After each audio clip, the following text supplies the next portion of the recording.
Hello मेरे प्यारे बच्चों, आज हम आपको बताने चल रहे हैं डेमोस्ट्रेटिव प्रोनाउन को। डेमोस्ट्रेटिव प्रोनाउन क्या होता है इसके बारे में विस्तार से बताएंगे। तो चलते हैं, वीडियो को शुरू करते हैं। तो जैसा कि डेमोस्ट्रेटिव प्रोनाउन होता क्या है, तो डेमोस्ट्रेटिव प्रोनाउन जो होता है उसमें दिस आता है, दैट आता है और दीज आता है और दोज आता है। अब मैंने कहा दिस, दैट, दीज और दोज, ये चारों जो होते हैं डेमोन्स्ट्रेटिव प्रोनाउन होते हैं। अब इनका प्रयोग कैसे करते हैं ये मैं आपको आगे बताने वाला हूं। दिस देखो, इसका हिंदी क्या होता है, दिस का मतलब क्या होता है, यह होता है। दैट का मतलब क्या होता है, वह होता है। दीज मतलब क्या होता है, ये होते हैं। दोज मतलब क्या होता है, वे होते हैं। और इनका प्रयोग कैसे किया जाता है अब ये समझाते हैं विस्तार से। सबसे पहले दिस क्या होता है और दैट क्या होता है, दिस क्या होता है, तो समझाते हैं। देखो दिस क्या होता है, एक प्रकार का ये सिंगुलर होता है। एक प्रकार का ये क्या होता है, सिंगुलर होता है। इसी के जगह पे मैंने कहा दैट क्या होता है, तो एक प्रकार का ये भी क्या होता है, सिंगुलर होता है। यानी ये दिस और दैट दोनों क्या होते हैं, सिंगुलर होते हैं, यानी एक होते हैं। यानी इनका प्रयोग जब करेंगे तो कितने उसमें सब्जेक्ट रहेंगे, एक सब्जेक्ट रहेगा।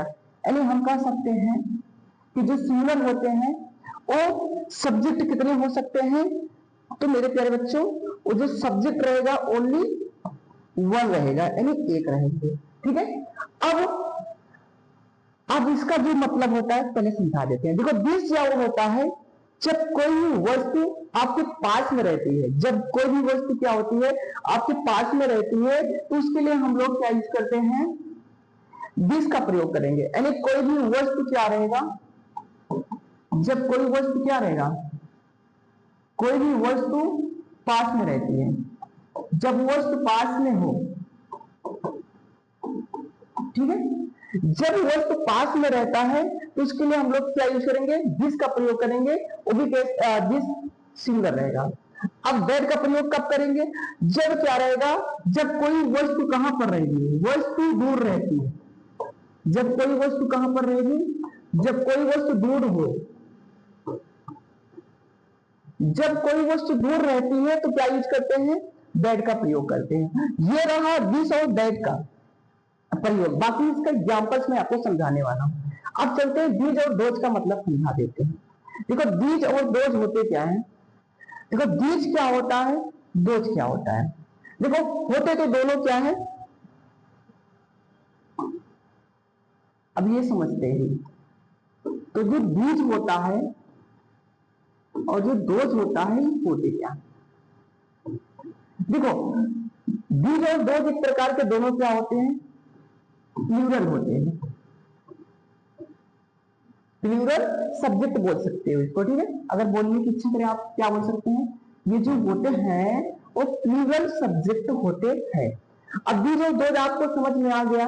अब इसका जैसे मैंने कहा इसका प्रयोग कैसे करते हैं, देखो दिस मतलब ये होता है, दोज मतलब ये होते हैं।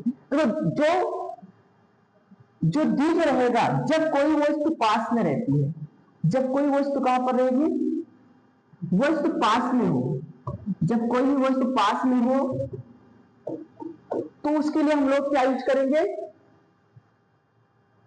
दिस लगाएंगे। लेकिन एक वस्तु नहीं होनी चाहिए, एक से ज्यादा।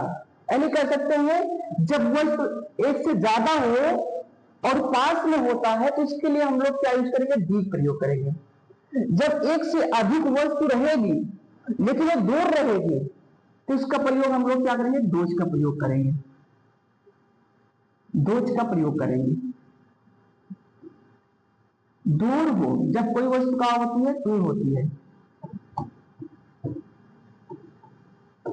तो मेरे कहने का मतलब एक बार विस्तार से समझा देते हैं। जब दिस या दैट रहता है तो आपको क्या करना है, उसे सिंगुलर सब्जेक्ट लगाना है। बाकी उस सब टेंस के हिसाब से होता है। बस ये चीज ध्यान देना, जब दिस रहेगा तो हम लोग दिस का प्रयोग कब करेंगे, जब कोई वस्तु आपके पास में रहेगा। और दैट का प्रयोग कब करते हैं, जब कोई वस्तु दूर रहती है। दिस क्या होता है, जब कोई वस्तु क्या होती है, पास में रहेगी लेकिन एक वस्तु नहीं होनी चाहिए, एक से अधिक वस्तु रहेगी तो हम लोग क्या करेंगे, उसका बीज का प्रयोग करेंगे। लेकिन डोज का प्रयोग कैसे करते हैं, जब कोई वस्तु क्या होती है, दूर होती है, किससे, सब्जेक्ट से दूर रहेगी। मतलब जितना मैंने अभी आपको बताया, सबकी कहानी जो रहेगी सब्जेक्ट के हिसाब से रहेगी। यानी जब कोई दूर रहता है और पास रहता है, मतलब सीधा हम सिंपल सा एक बढ़िया से अच्छे से समझा दे रहे हैं। पास वाली वस्तु, पास वाली वस्तु के लिए क्या यूज किया जाता है, ध्यान देना। जब पास के लिए अगर एक वस्तु रहेगा तो 20 लगाएंगे, अगर एक से ज्यादा वस्तु रहेगा तो 20 लगाएंगे, समझे। लेकिन जब कोई वस्तु क्या रहेगा, दूर रहेगी, दूर वाली वस्तु की बात करेंगे अभी। दूर वाली वस्तु, दूर वाली वस्तु, जब कोई वस्तु क्या रहेगा, दूर रहेगी, उसमें अगर सिमिलर रहेगा, अगर एक वस्तु है तो दैट लगाएंगे, अगर एक से ज्यादा वस्तु रहेगा तो दोष लगाएंगे।